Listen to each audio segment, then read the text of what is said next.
This is Focus on Africa from BBC World News. I'm Sophie Ikenye. Our top story tonight, we're live in Kenya. I'm Tomi Oladipo in the Kenyan capital, Nairobi, at the scene of an attack where gunmen stormed the compound behind me, an incident that shocked Kenyans. We'll bring you the latest. Charged with inciting violence, authorities in Zimbabwe arrest a prominent activist as protests enter a third day. Also in the program, Flying in Style, we meet with South African companies trying to change the aviation industry by making private planes more affordable. So basically what we're trying to do here, we're just trying to give private flying to everyone. And in sports, South Africa's Kevin Anderson has been knocked out of the Australian Open.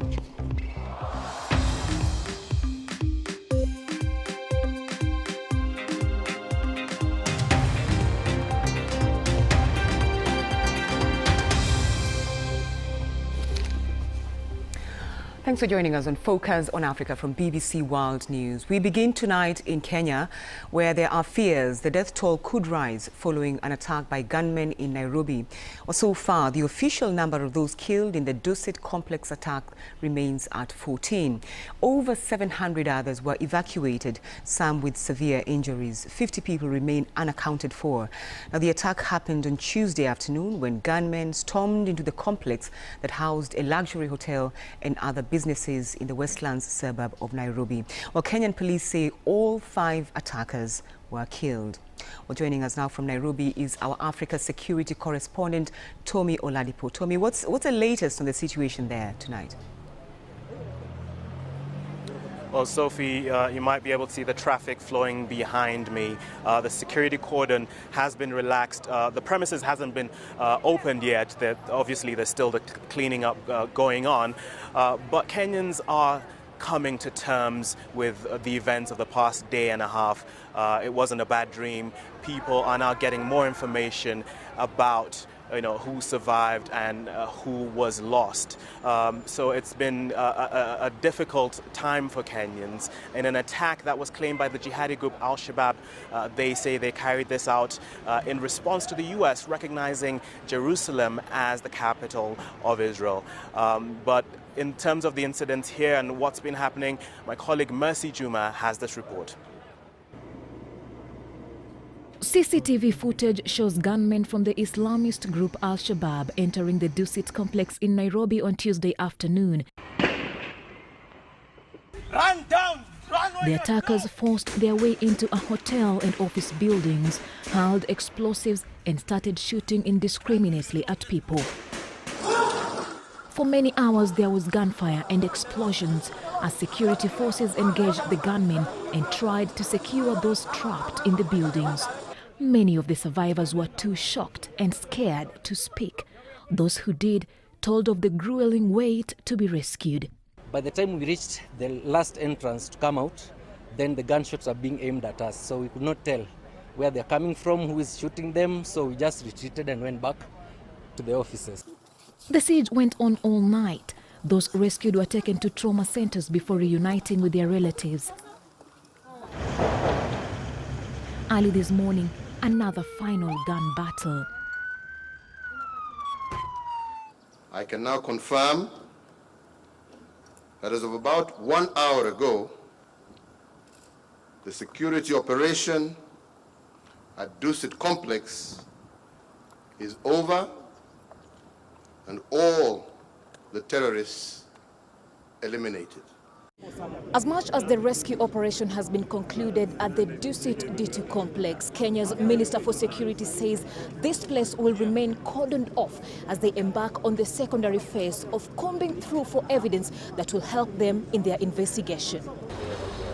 Among the 14 people known to have been killed were a British and an American.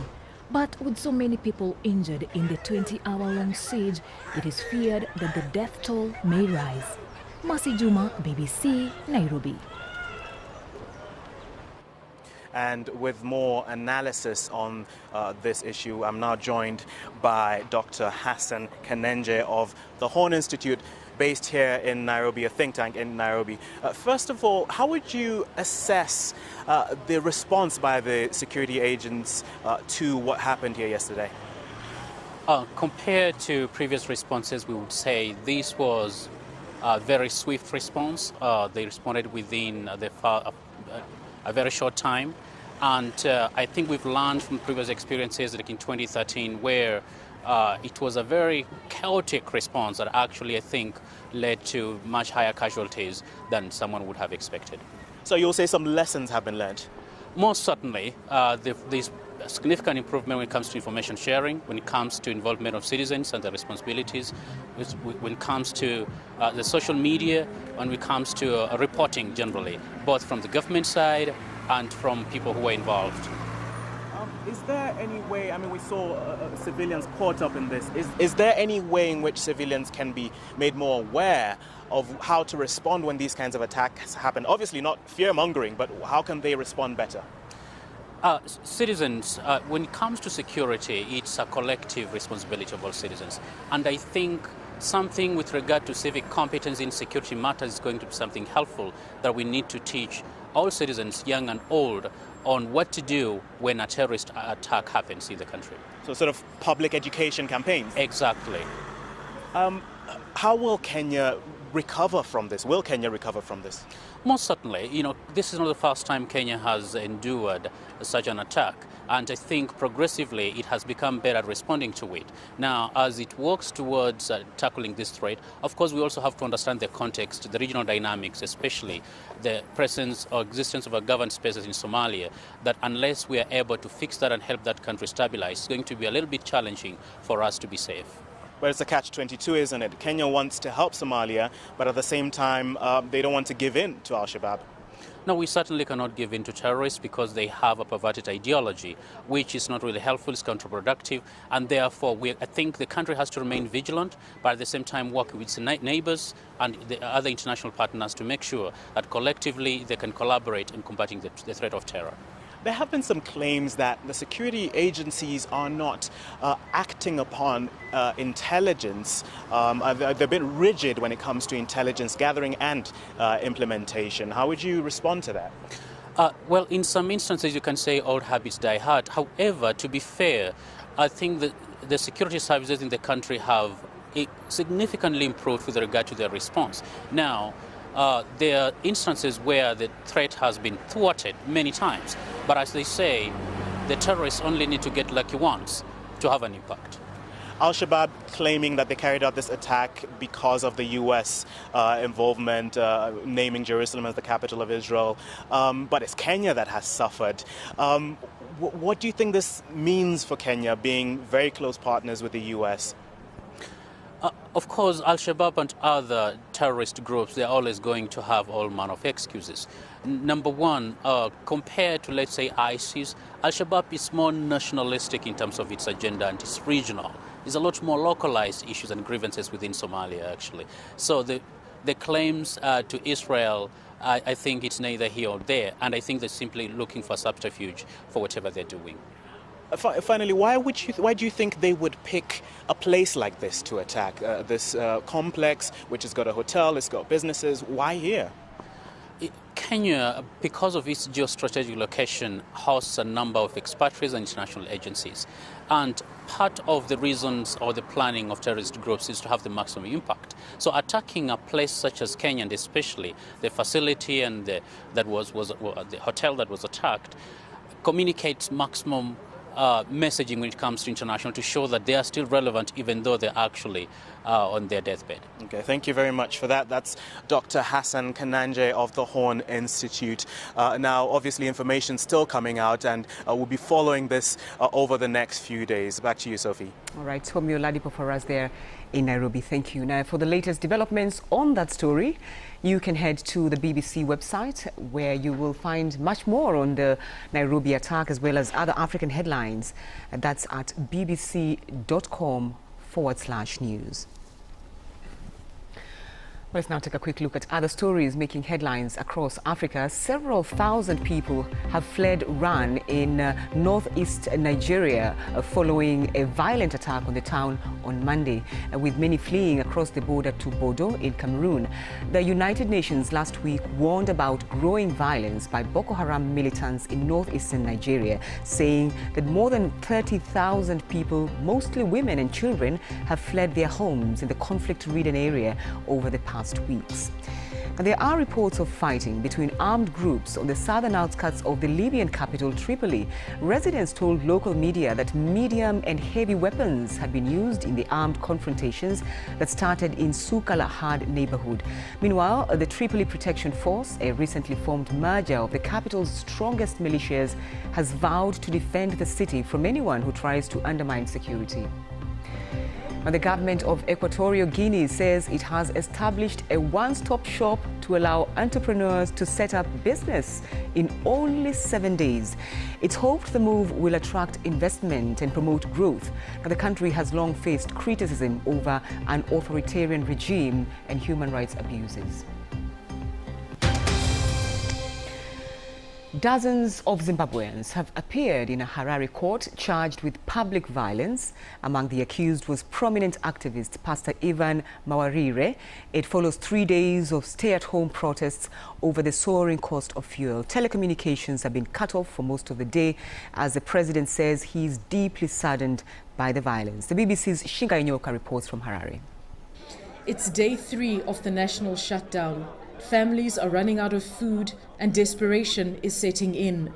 One supermarket dared to open, well, partially at least, selling food through burglar bars. Then the police arrived, firing tear gas and dispersing the crowds.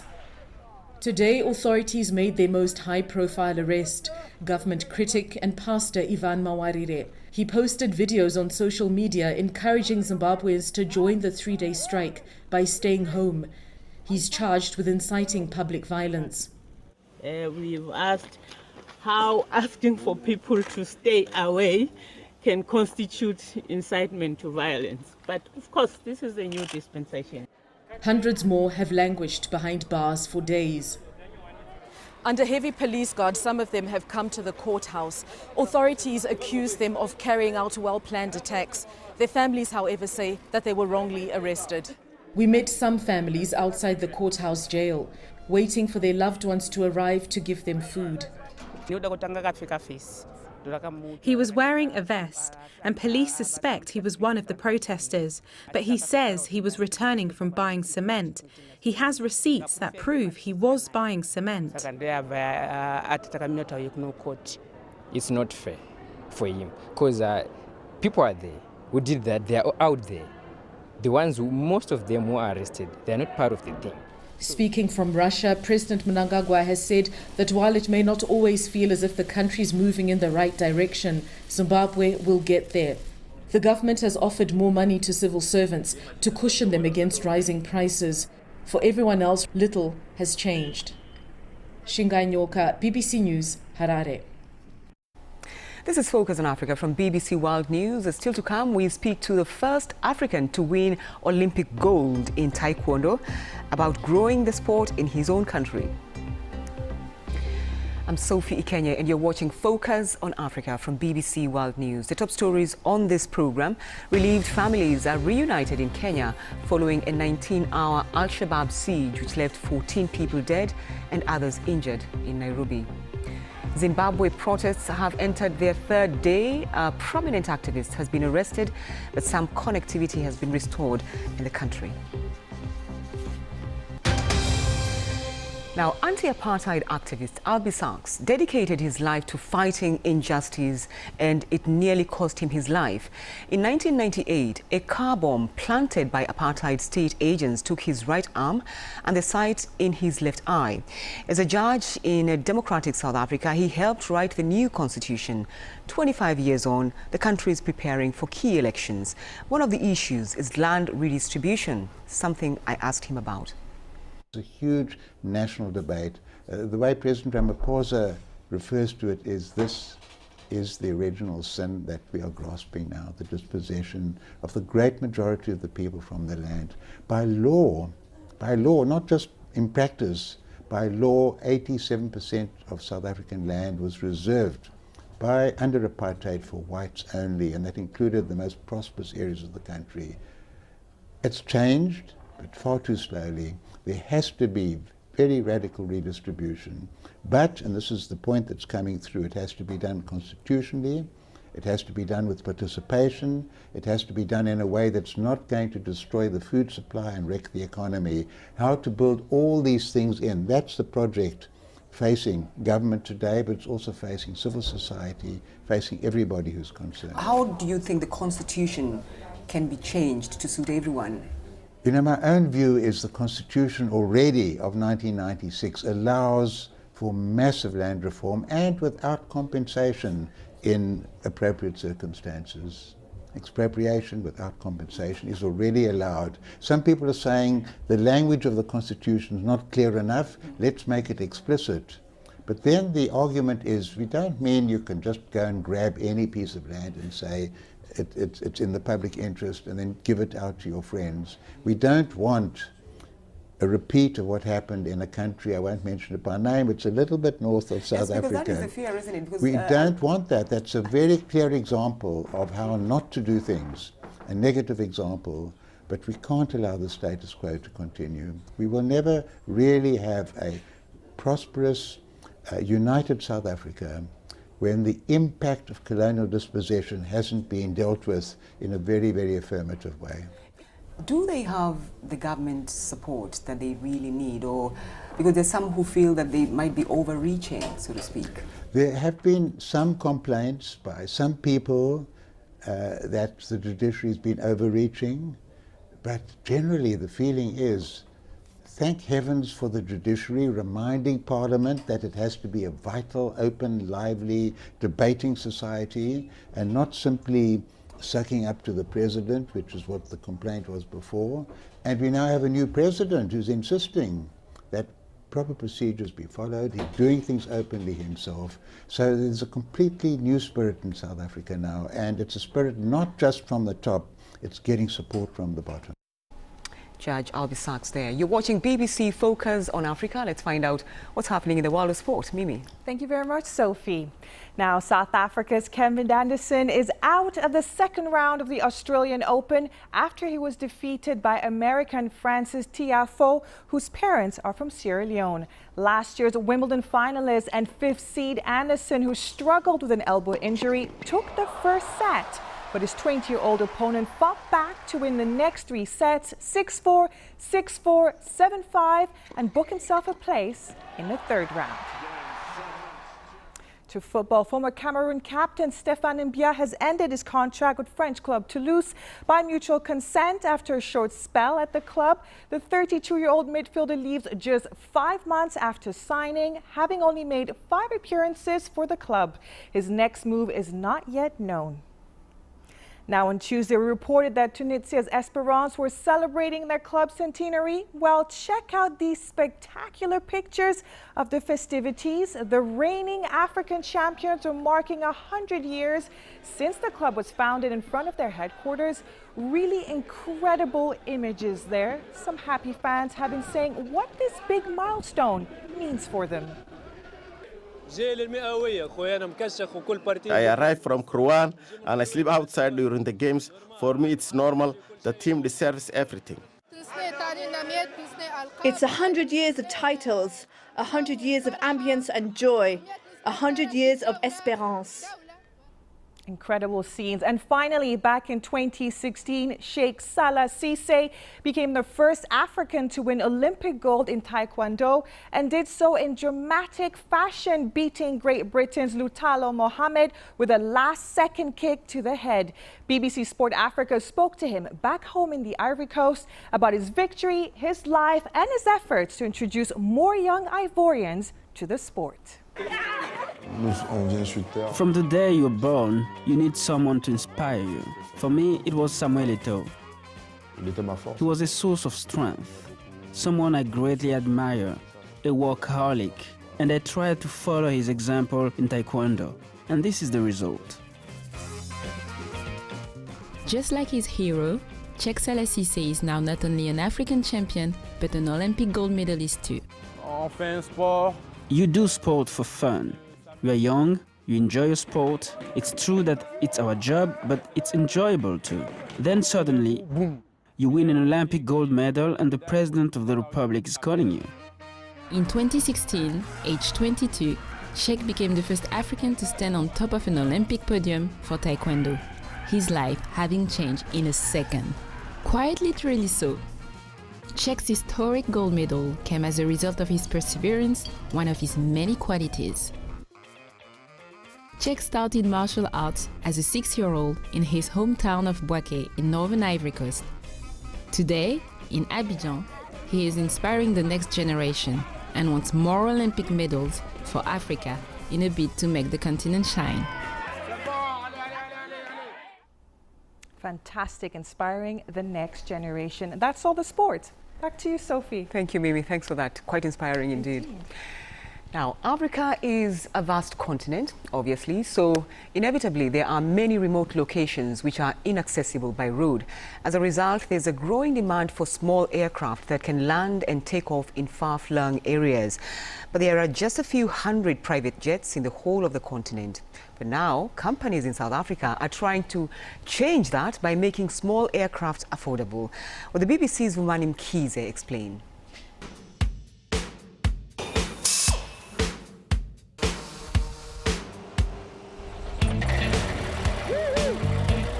Have you ever sat on an airplane and wondered how it's made and what keeps it in the air? Well, you're about to find out. I'm at the airplane factory in Eikenhof, Johannesburg, and it's a company that specializes in making small aircraft for the international and the domestic market. There are 481 registered private jets in the whole of Africa, with the majority being in Nigeria and South Africa. However, the continent still lags far behind the United States, which has over 12,000. While the airplane factory doesn't make jets, they are capitalizing on a growing demand for private aircraft in Africa, and they're literally taking to the skies. Africa is developing and aviation is small in Africa. So this is where we can really get our foot in the door. And we can become the standard aircraft for Africa. It's easy to see the benefits of private aviation. No queues at the check-in counter, and there's greater flexibility in terms of travel schedule. It comes at a cost, however. These planes range between 130 to 180,000 US dollars. Wow, look at this amazing green plane. So this is the very first flight ever of this aeroplane. This is Sean Russell, our chief test pilot. Hey Sean, how are you? You testing this for the first time? First time. Are you sure it flies? No. We're going to find out. Oh really? And it's off the ground. Woohoo! Sean! Nice one. Lift it up! Whoa! So now that we've seen how the aircraft are made, how about we take to the skies? I'm here to meet Thokozani Mia, who's the founder of Neo Aviation, and his company has been called the Uber of the skies because of its affordable prices. Thokozani. Hey, how you doing, my man? Hey, how are you doing? I'm super, my man. Nice to meet you, hey? Yeah. So, this is one of your Uber of the skies aircraft? Yeah, this is our baby, right? So basically what we're trying to do here, we're just trying to give private flying to everyone, right? That's why it's so cheaper to fly with us. Neo Aviation is disrupting the charter flight industry by charging only $1.30 per kilometer, while competitors are charging up to 4 times more. Flights checked, landing light strobes on the runway, we've checked for. The company flies to over 150 small airports in South Africa and can fly up to 4 passengers anywhere, anytime. Vumani Mkhize, BBC News, Johannesburg. Well, before we go, a quick look again at our top story today on Focus on Africa. There are fears the death toll could rise following an attack by gunmen in Kenya's capital, Nairobi. So far, the official number of those killed in the Dusit complex attack remains at 14. Over 700 others were evacuated, some with severe injuries. That's all from the program. From me and the rest of the team, thanks for your company. Bye-bye.